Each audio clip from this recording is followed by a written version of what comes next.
Olá, bem-vinda, bem-vindo ao canal Voz Batista Brasil, esse canal que está sendo útil para reflexões, está provocando alguns comentários que às vezes são agressivos.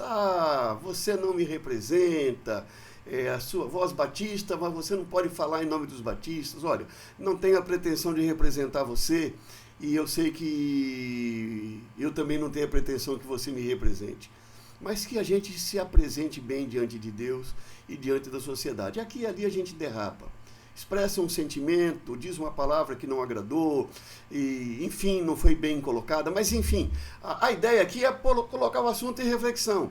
Se você conseguir separar o trigo do joio daquilo que eu estou falando, faça uso do trigo e jogue o joio para fora. Enfim, mas não precisa fazer agressões, mas se fizer também, não tem problema, porque eu sei que quem coloca o rosto em público, coloca para ser criticado. Você se torna vidraça, você recebe abraços e você recebe braçadas. Então, faz parte do processo de quem decide dizer o que pensa e ajudar ou prejudicar quem está querendo fazer alguma coisa que não deve. Então eu estou aqui para falar, abrir esse canal, e é uma voz de um batista que mora no Brasil falando para o mundo. Não sou a Rádio Jornal do Comércio de Pernambuco, mas falo de Pernambuco para o mundo. Vamos falar hoje sobre as associações regionais. O capítulo 10 da minha proposta de reforma do Estatuto da Convenção, minha sugestão, no capítulo 10, trata das associações regionais de igrejas. Primeiro, é fundamental que você, como batista, saiba que pelo fato da sua igreja local ser autônoma, significa o quê? Ela tem o seu CNPJ, ela presta contas da sua vida financeira, ela decide onde gastar o dinheiro, ela elege os seus pastores, ela elege os seus dirigentes, ela elege conselho de fiscalização da igreja, enfim, ela desenvolve um programa, ela tem uma missão, ela tem uma visão, ela tem os seus valores, ela tem seus princípios, ela tem seus objetivos, ela tem autonomia, ela não responde para ninguém fora dela. Ela é a última palavra sobre a sua própria vida. E tudo feito pela votação. Cada batista, um voto. O voto do membro é igual ao voto do pastor. E se o pastor estiver dirigindo a assembleia, ele nem pode votar. Ele só serve para voto de Minerva. Ele é o moderador, que vai ajudando a igreja a expor opinião e bater o voto se for necessário. E se ele quiser falar do assunto, ou se ele quiser, como pastor, manifestar sua opinião e votar, ele tem que deixar o púlpito. É ética. Pastor não se manifesta de púlpito na assembleia. À mesa ele não pode, a não ser que seja algo tão pacífico que não vai interferir na caminhada, mas se a opinião do pastor for interferir na decisão da igreja, ele tem que deixar a mesa, passar para o vice-presidente, e aí ele pode falar, esperar a votação e retomar a mesa. Por que eu estou dizendo isso? Eu estou dizendo isso porque, sendo as igrejas batistas autônomas, elas podem se associar a quem ela quiser para cooperar. Então, uma igreja batista, ela pode, por exemplo, dizer assim, eu vou cooperar com a Sociedade Bíblica do Brasil. E ela pode fazer isso. Eu vou cooperar com a Visão Mundial, que é um trabalho social. Eu vou cooperar com essa organização. Eu vou cooperar com o Instituto Solidari, lá da Igreja Batista em Coqueiral, na área social. Ela pode fazer isso. Ela é livre para cooperar. A nossa igreja, por exemplo, a Igreja Batista em Casa Forte, está começando um projeto agora de suporte, de apoio a organizações que lidam com o meio ambiente. Nós estaríamos fazendo um treinamento com a liderança, com as pessoas interessadas, para que a igreja seja um espaço para levantar recursos, recolher materiais, acompanhar o desenvolvimento de questões ligadas ao meio ambiente, as questões de animais e coisas assim. A igreja local pode cooperar com quem ela quiser. Ela pode, inclusive, participar de uma associação de igrejas. Ela pode reunir 3 igrejas e formar uma associação para determinado objetivo. ela pode criar uma reunião com 10 igrejas batistas e formar uma associação para um objetivo definido. Ela pode até se unir a igrejas que não são batistas e pode participar de uma associação. Se ela quiser, ela é livre, ela pode fazer isso. Nada impede, nem da estrutura doutrinária eclesiológica, nem estatutariamente no seu estatuto da Convenção Batista. A igreja é livre.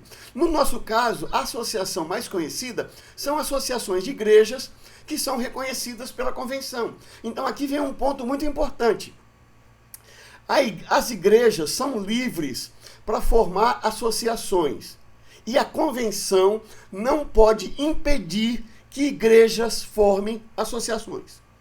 O que a convenção pode fazer é, se essa associação de igrejas quer ter assento no conselho da convenção, quer ter acesso a verbas da convenção, quer ter acesso a convênios missionários ou sociais com a convenção, quer ter acesso aos cursos e convênios de cursos promovidos por áreas da convenção, essa convenção precisa atender alguns requisitos estatutários. Percebeu a diferença? O que eu estou dizendo é, uma igreja que quer formar uma associação com outras igrejas, ela pode. Se ela quiser que essa associação seja reconhecida pela Convenção Batista de Pernambuco, ela precisa atender alguns requisitos. E quem define os requisitos é a Convenção, é claro.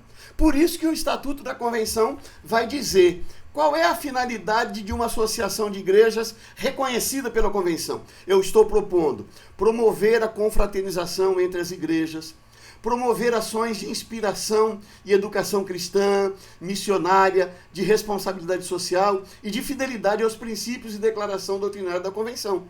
Aqui eu estou dizendo qual seria o propósito de uma associação. E termino colocando, as filiadas poderão criar associações regionais de igrejas doravante chamadas ARI, Associação Regional de Igrejas. Entende? Então, aí você tem a finalidade. Se você criar com outra finalidade, as igrejas podem. Mas se ela quiser fazer parte da convenção, ela tem que criar com essa finalidade. Ou no mínimo tem que incluir essas finalidades, tá? Segundo, artigo 65. Preste atenção que é muito sério. Eu estou propondo essa cláusula.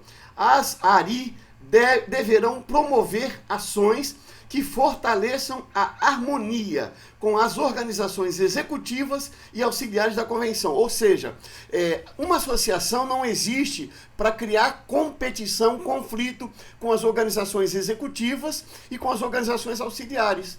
Então, por exemplo, se uma associação vai desenvolver o trabalho missionário, é preciso que a associação converse com a área de missões estaduais para poder ver um calendário, ver uma agenda, ver quando é que essas campanhas serão feitas, para não haver competição.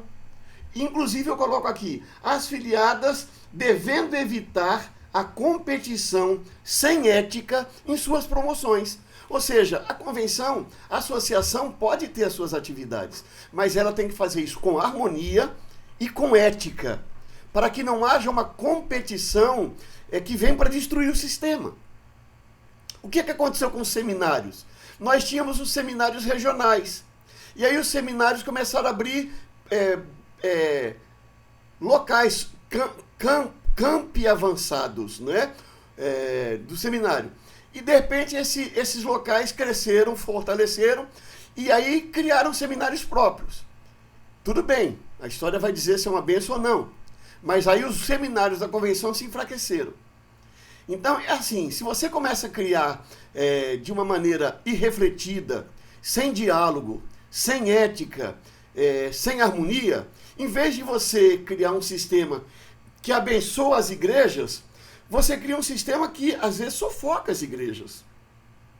Porque, não sei se você já percebeu, nós batistas criamos muitas organizações, mas com pouco dinheiro. Todo mundo é animado para criar. Mas na hora de sustentar, as pessoas não aparecem com dinheiro. Quando não aparece, os dirigentes vão para a igreja local, pedem espaço nos cultos, querem fazer propaganda. Mas imagine uma igreja pequena recebendo 9 organizações auxiliares, mais de 20 organizações regionais, todas pedindo dinheiro para a mesma igreja, é um sufoco para as igrejas. Isso é falta de uma organização sistêmica. Por isso que eu estou propondo aqui que fique claro, elas devem promover ações que fortaleçam a harmonia com as organizações executivas e auxiliares, devendo evitar competição sem ética. E ainda diz, para que os presidentes das associações regionais tenham assento no conselho com direito a voz e voto, suas associações deverão atender aos requisitos previstos em regimento interno. Então, quando for fazer o regimento interno, vamos discutir isso.